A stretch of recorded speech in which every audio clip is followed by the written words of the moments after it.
สบายดีพี่น้องปองปายคลิปนี้บ่าวทันสิพาเดินทางไปแขวงพงสลีภาคเหนือสุดของประเทศลาวพุ่นแหละแต่ว่าก่อนสิไปขึ้นเครื่องบินเฮาก็สิได้ย่างจากบ้านพักไปสนามบินเนาะเพราะว่าเฮากดเอิ้นรถอยู่ในแอปแล้วแต่บ่มีผู้รับเฮาก็เลยได้ย่างไปเฮาก็สิใช้เวลาประมาณ10นาทีเนาะในการย่างไปถึงสนามบินเพราะว่ากระเป๋าเฮาหนักเนาะย่างไปแดก็พักไปแดถ่ายวิวบรรยากาศแคมทางไปนำ คลิปนี้ก็สิมีแต่การเดินทางการชมวิวระหว่างทางเนาะไผที่มักการเดินทางบ่ผิดหวังแน่นอนในคลิปนี้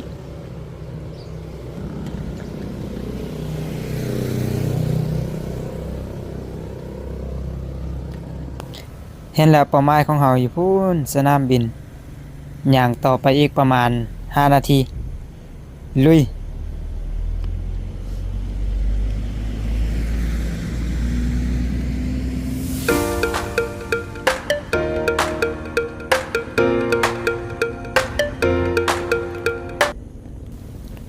มาฮอดแล้วสนามบินสากลวัดไตอาคารที่เราสิไปมันตัวทางไตเนาะอาคารผู้โดยสารภายในตัวเนื้อจะเป็นออกต่างประเทศมาเอาลากกระเป๋าเข้าไปในกันเลย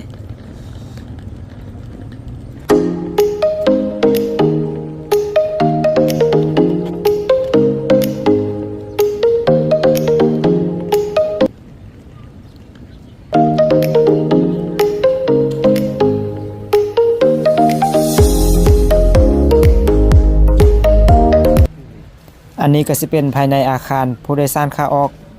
ภายในประเทศเนาะมันก็สิบ่กว้างปานใดก็สิประมาณนี้ภายในเที่ยวบินที่เฮาสิไปก็เป็นตัวที่5เนาะ9:20นาทีไปเมืองบุญเนื้อเดี๋ยวนี้เฮาก็มีแต่รอท่าเวลาเช็คอินของเฮาเปิดหลังจากเช็คอินได้ปียนต์หรือว่าได้ตั๋วแล้วเฮาก็สิขึ้นไปชั้น2เนาะไปขึ้นยนต์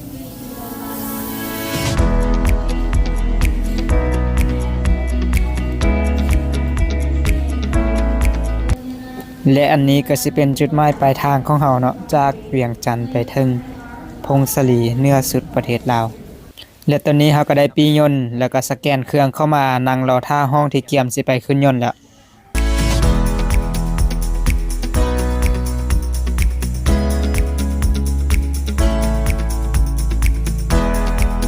ตอนนี้ก็ย่างสิไปขึ้นยนต์แล้วบรรยากาศรอบๆ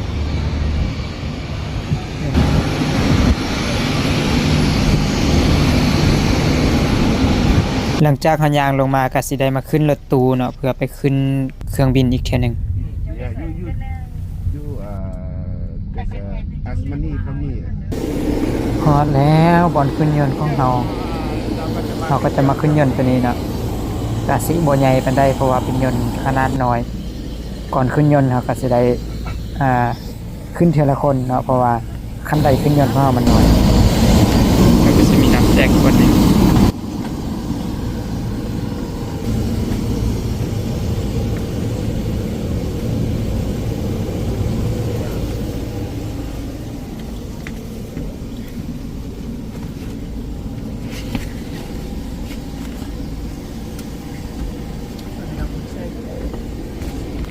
อันนี้เอาไว้ไหนนี่ได้บ่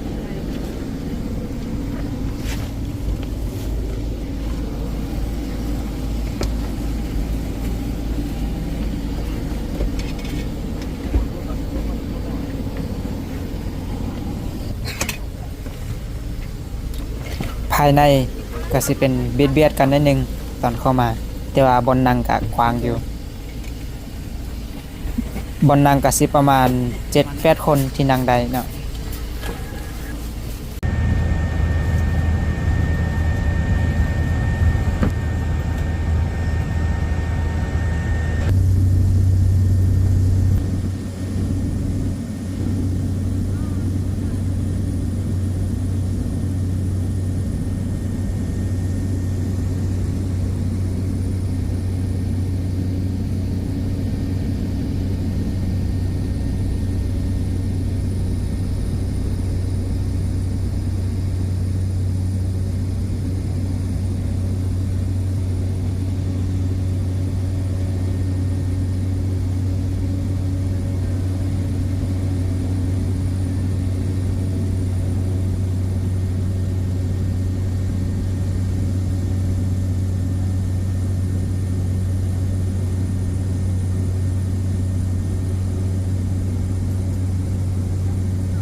ขัดจังหวะหน่อยหนึงเบิ่งบรรยากาศทางใน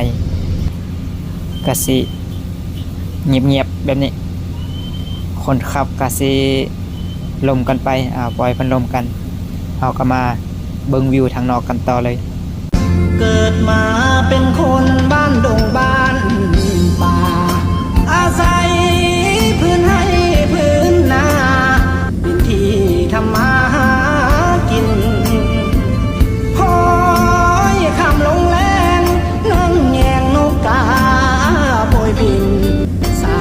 ยลมเร็วพัดมาได้นินไม่ไผ่สีกันสวรรค์บ้านนา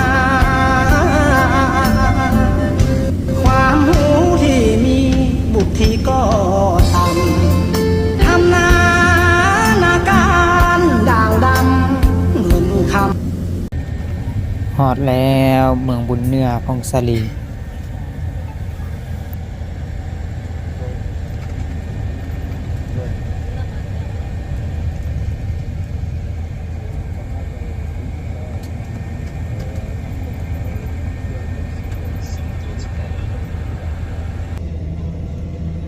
สนามบินก็สิบ่ค่อยใหญ่เพราะว่าเป็นสนามบินแบบจัดว่าเป็นประเภทสนามบินขนาดน้อยเนาะสิบ่ค่อยมีคนโดยสารปานใดส่วนหลายเขาเจ้าสิขี่รถส่วนตัวหรือว่ารถเมล์เป็นส่วนหลายเนาะ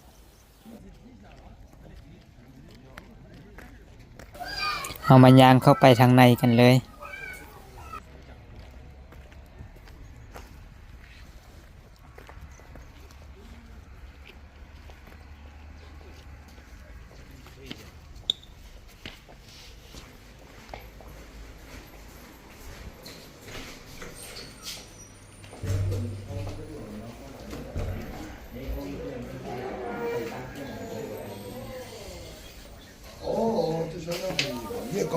นี่ก็สิเป็นบรรยากาศทางหน้าสนามบิน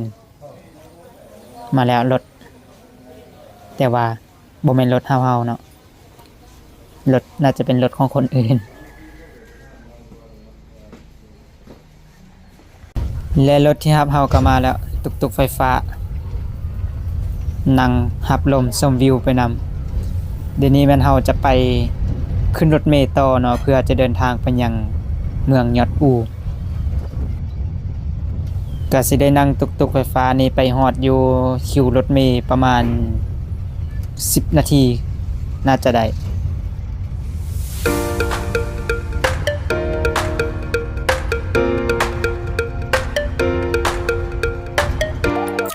ระหว่างทางโชเฟอร์ก็มาเติม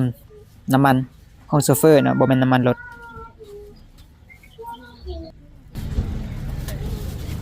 ง่ายแล้วเข้าประจำติ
เงินเข้าไปใจอยู่ไหนเลยเนาะแล้วเราก็ได้ปีรถเมล์มาแล้วเป้าหมายของเราเมืองยอดอูแขวงพงศาลีรถเมล์ที่เราสิขี่ไปกับตัวนี้เลยเวลาบ่าย3หรือว่า3 โมงแรงเนาะจะเป็นเวลารถออกความจริงมันสิมีตอนเช้าเที่ยวนึงเนาะแต่ว่าเรามาบ่ทัน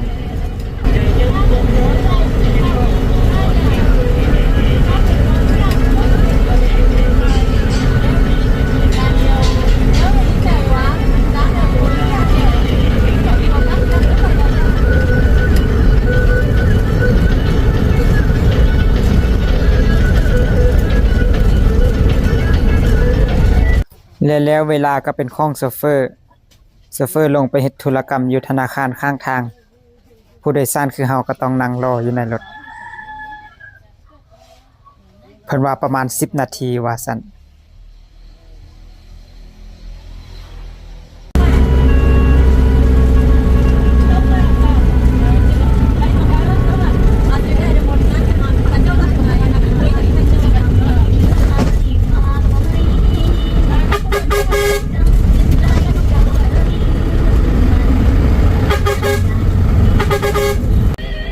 ระหว่างทางก็สิมีด่านน้อยๆเนาะเพื่อกวดความเป็นระเบียบของการเดินทางค่าเข้าค่าออกของเมืองเพิ่นก็สิขึ้นมาเช็คประมาณว่ามีคนเดินทางที่ว่าคนต่างประเทศมีเอกสารครบถ้วนบ่ประมาณนี้แล้วก็บ่มีหยังครับก็เดินทางต่อไป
ฮอดแล้วจุดชมวิวเมืองยอดอู่แขวงพงศาลีจะมีภูเขาอ้อมหอบแล้วก็มีธงเพียงอยู่กลางเนาะสวยงามเลยนั่งรถมาไม่เมื่อยมาเห็นภาพนั่นนี้โอ้ยหายเมื่อยเลยไผที่คิดว่าอยากมาเนาะต้องมาเบิ่งจักครั้งหนึ่งเป็นภาพที่แบบหิวใจเลยจากจุดนี้เฮาก็สินั่งรถต่อไปอีกประมาณเกือบ10นาทีเนาะจนกว่าจะลงไปฮอดอยู่คิวรถเมล์สำหรับคลิปนี้ก็สิพาเบิ่งแต่การเดินทางส่ำนี้เนาะส่วนเรื่องการท่องเที่ยวเอาไว้เบิ่งกันต่อไปอยู่ในคลิปต่อไปขอบใจสำหรับการติดตามรับชม